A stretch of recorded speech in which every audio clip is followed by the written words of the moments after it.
What's up, everybody? David Barnett here with the Tour Junkies. This is Tour Junkies After Dark, presented by DraftKings. We just finished recording the podcast. It was a good one. You're going to want to check it out. We had some guests on the show making some picks. One of those guests was at Royal Portrush for the Open Championship today and gave us his report. So wherever you listen to podcasts, you can check out the Tour Junkies podcast. But it's a great night. You know, I'm drinking a Moscow Mule, Pat, at this point now. Nice. I know you are debilitated because you're old and you have a herniated disc. So what are you doing tonight? Yeah. Well, I don't have anything. I have an empty bottle of some lemonade, and you're eating chips, and I'm kind of ready to go lay down on a heating pad right now. But Big 42 sucks. But I am very excited about the Open Championship, and especially Royal Portrush, which is going to be a fantastic course this week. Very excited. One that we have not seen in the Rota, as they call it, the rotation. Rota. The Rota. Since 1951. So, yes, we are at the Done Loose links at Royal Portrush. Harry Colt designed, who also designed Liverpool.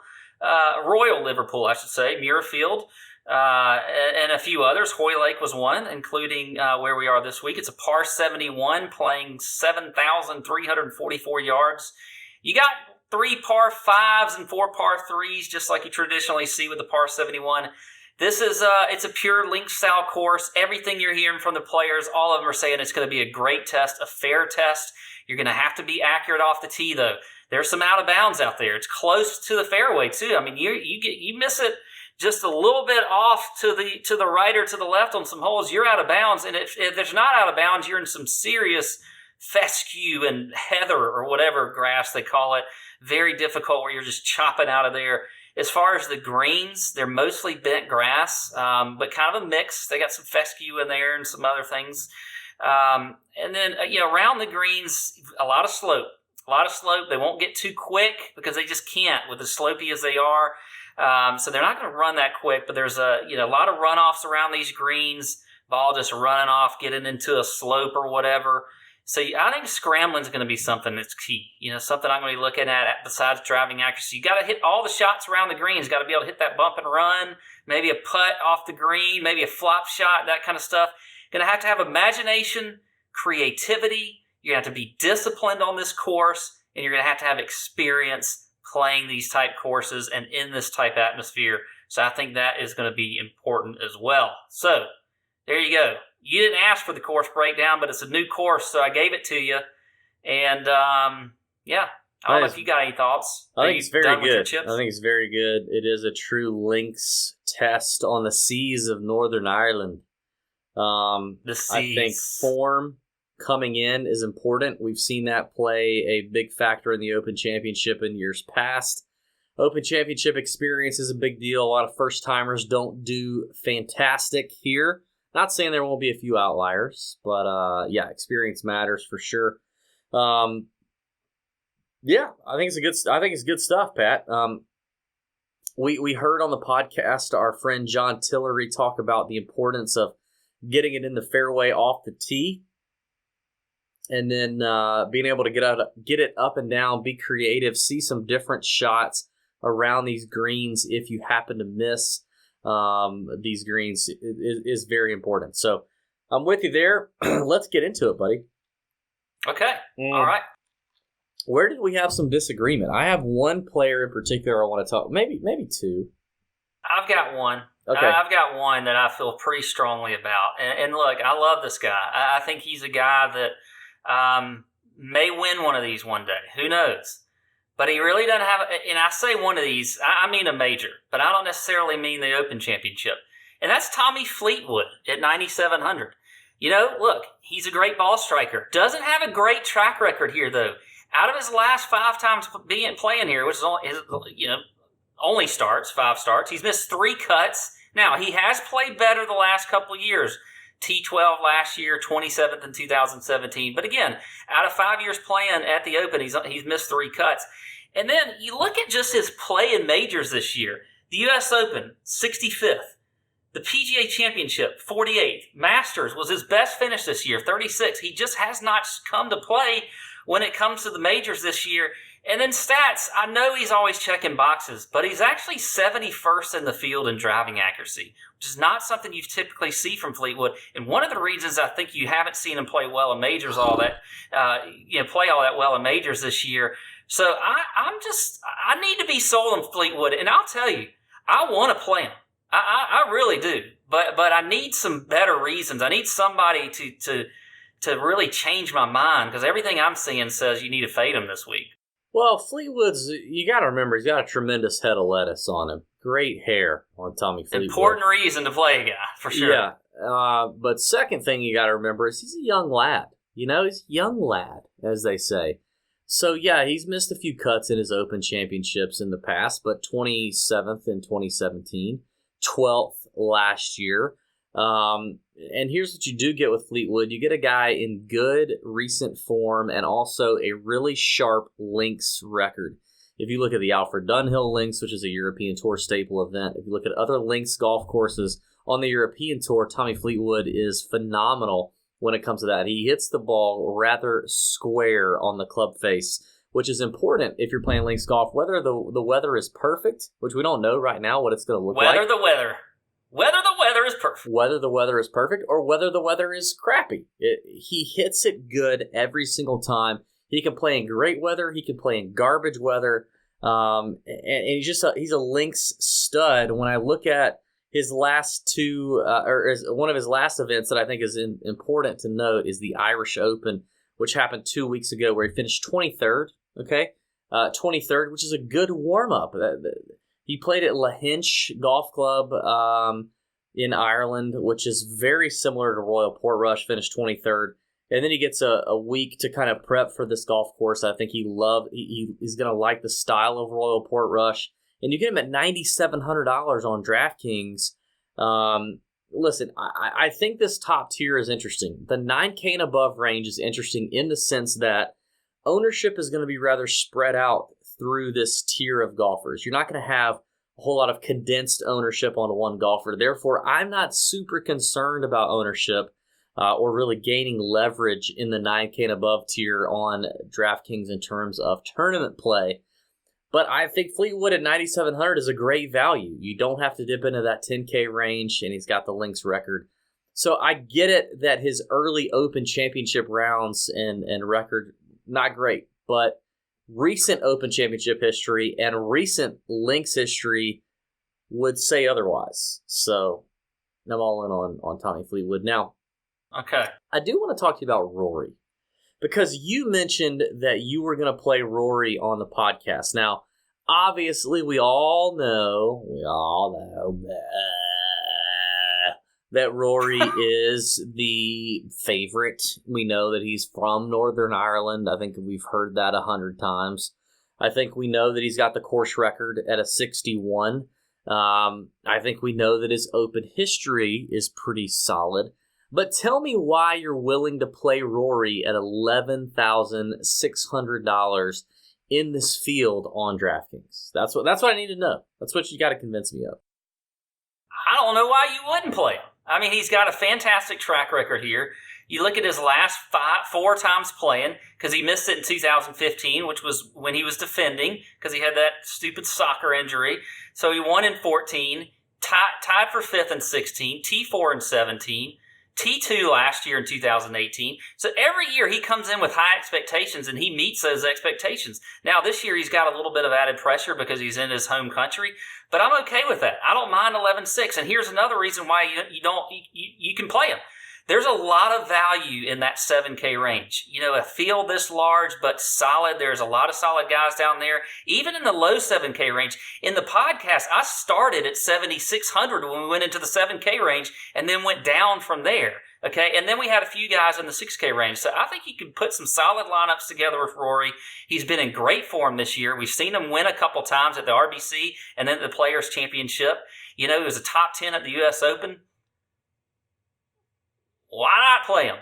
And I just like Rory, so I'm going to play him. I'd love to see him win. And sometimes in majors, I just like playing guys that I'm pulling for. So okay, yeah. I have one more guy I kind of have a beef with about you. Do you have anybody? Yeah, with I me? don't. But let's get it going. Let's get it going. These things that I got are beeping at me for some reason. I don't understand why Paul Casey is a fade. You talk about an elite ball striker. You talk about he's a Euro. He's from the UK, so he's from England, which Northern Ireland is basically a home event for Paul Casey. You know what I mean? He's from right there around the pond, mate. You know, and I just feel like his iron play and his love of Portrush is valuable at this event, and I don't understand how you fade him in the 9K range, mate. He's coming off a 5th at the Travelers, a 21st. You're so doing an Australian accent right now. That's way more Australian than it is. He won the Valspar, which is as lengthy as it gets in the U.S. Like I just the Paul Casey fade, the 8K range on DraftKings is an interesting range, and I think you're. And I understand exactly you can't right. play them all. You can't play them all. But why Paul Casey is the fade above the others is a puzzling thing to me as I eat some I chips. just think, for one, I think in a lot of majors, especially when you get a Paul Casey in the 8K range, he tends to be fairly high owned. I'll see if I can pull up. This is going to be so. He was 12% at the U.S. Open. He was 14% at the PGA. But a guy, you get him in that 8K range. I just don't think he's going to get you the value that you need. And then you look at the Open Championship in general. You mentioned on the podcast, and maybe tonight between chips coming down your mouth, that you loved history, especially at Open Championships, and he just doesn't really have that here. He's not really done anything at the Open. I mean, let's look at his last 5 years. 51st last year. He did have a T11 in 17, missed cut in 16, T74 in 15, and then a top 50 in 2014. So yeah, he's making cuts, but he's not really doing anything else. And so I'm just not a fan of Paul Casey. Now look, it's hard to make an argument with his ball striking and everything else. He's always accurate off the tee. He's a solid player. But in this range where you got a lot of solid players, you got to plant your flag somewhere on a fade, and I'm going to fade Casey this week. I'm not going to jump in with everybody else on the Casey bandwagon. So. Okay. All right, you want to talk some betting odds? Yeah. Shall we? These things aren't beeping at me right now, but they probably will soon. All right. Well, we'll get started then. On the betting odds in terms of DraftKings, I think there's some guys who, are a little longer on DK than I find them elsewhere. I think when you look historically in Open Championship winners, you definitely see plenty of middle-priced kind of guys come up and win this championship. It's hard for a triple-digit winner to make it happen, but I do have a couple for you that I'll give you. But I'm going to start with the shorter odds. I got to give a guy who I've been riding all year long, Hideki Matsuyama. Hideki is at 40-1 on the betting odds there on DraftKings. He's got a couple top 20s here in recent history at the Open Championship, but the form is amazing. Like, his iron play is amazing. He's gaining strokes off the tee, hitting accurately. I got some chip dust in my mouth. All right, I'm going Hideki. And then at 48-1. 48, that's an interesting number. It is an interesting number.